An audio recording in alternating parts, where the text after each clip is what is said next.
श्री गणेशाय नमः। दोस्तों, हिंदू धर्म में जीवित पुत्री का व्रत का विशेष महत्व है। इस व्रत को जितिया, ये जीवतिया व्रत के नाम से भी जानते हैं।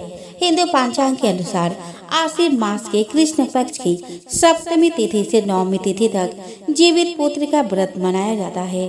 अष्टमी तिथि के दिन सुहागिन महिलाएं अपने संतान की लंबी आयु व सुख समृद्धि की कामना के लिए व्रत करती है।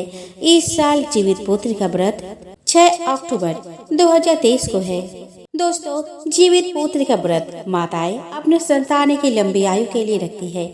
इस व्रत के बारे में मान्यता है कि इस व्रत से संतान के ऊपर से संकट टल जाती है।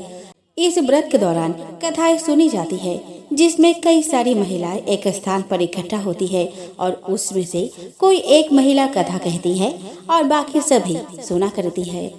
तो चलिए दोस्तों, आज मैं भी आपको सुनाने वाली हूँ जितिया व्रत की पावन कथा।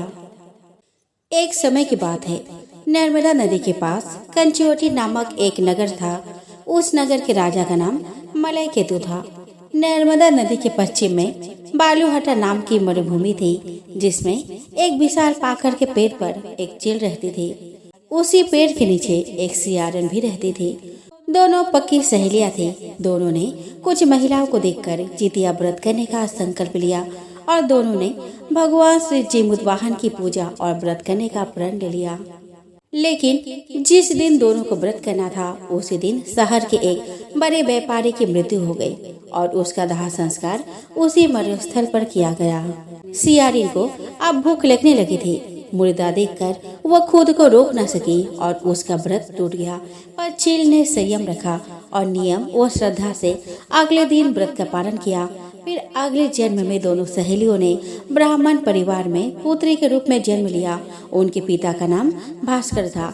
चील बड़ी बहन बनी और उसका नाम सिलवती रखा गया। सिलवती की शादी बुद्धसेन के साथ हुआ। सियारिन छोटी बहन के रूप में जन्मी और उसका नाम कपूरावती रखा गया। उसकी शादी उस नगर के राजा मलय केतु से हुई। अब कपूरावती कंचनवटी नगर की रानी बन गई। भगवान जिमुतवाहन के आशीर्वाद से सिलवती के 7 बेटी हुए और कपूरावती के सभी बच्चे जन्म लेते ही मर जाते थे। कुछ समय बाद सिलवती के 7 पुत्र बड़े हो गए। वे सभी राजा के दरबार में काम करने लगे। कपूरावती के मन में उन्हें देखकर ईर्ष्या की भावना आ गई थी। उसने राजा से कहकर सभी बेटों के सर काट दिए। उन्हें 7 नए बर्तन मंगवाकर उसमें रख दिया और लाल कपड़े से ढककर सिलवती के पास भिजवा दिया गया। यह देखकर भगवान जिमुतवाहन ने मिट्टी से 7 भाइयों के सर बनाए और सभी के सिर को उसके धड़ से जोड़कर उन पर अमृत छिड़क दिया। इससे उनमें जान आ गई। 7 युवक जिंदा हो गए और घर लौट आए। जो कटे सर रानी ने भेजे थे वे फल बन गए थे।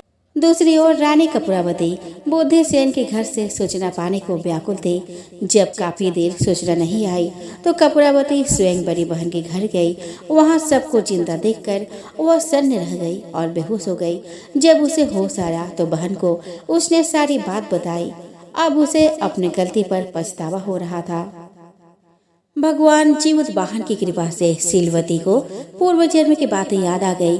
वो कपूरावती को लेकर उसी पाकर पेड़ के पास आई और उसे सारी बात बताई। कपूरावती बेहोश हो गई और मर गई। जब राजा को इसकी खबर मिली तो उन्होंने उसी जगह पर जाकर पाकर पेड़ के नीचे कपूरावती का दाह संस्कार कर दिया।